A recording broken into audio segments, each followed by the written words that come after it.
So what I want to do in this video is I want to talk about the hands, and in particular the role of the right hand, particularly in the backswing position, but also in the downswing. Lots of golfers get lost by what they're supposed to be doing here. Now, a couple of things that we're trying to do in the backswing position. The first one is when it comes to using the left hand, you are basically trying to do a couple of things. You're trying to get your left arm to go through your shoulder line, and you're also trying to get your lead arm nice and connected towards your chest in the backswing position.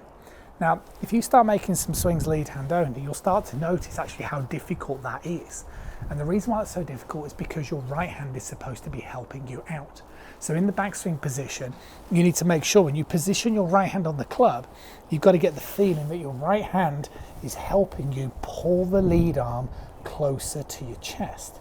Now, when you start to do this movement correctly, a couple of things will happen. You can start to wave goodbye to the sort of disconnection over rotation of the club face.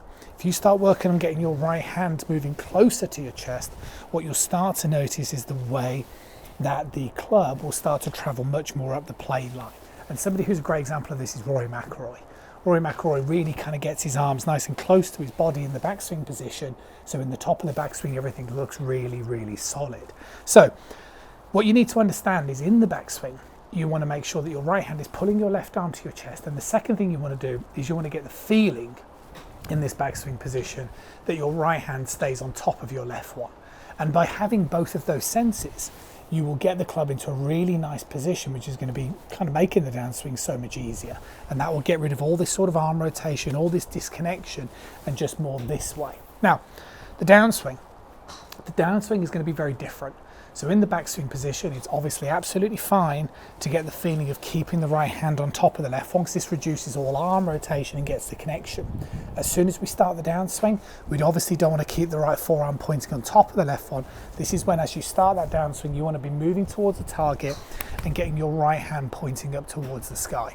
And if you can do those types of motions, so in the backswing, palm down towards the ground, that's the feeling, forearm down to the ground, and then when you start the downswing, then you can start to get the feeling of it going in towards the sky.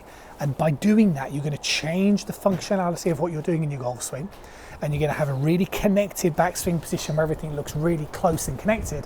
And then as you start the downswing, forearm up to the sky, this is going to create that shallowing motion as you turn through the ball, and it's going to make a big, big difference. Getting that lead arm connected to that chest in the backswing position by using your right hand, I promise you, is going to make a huge difference. I'll see you soon.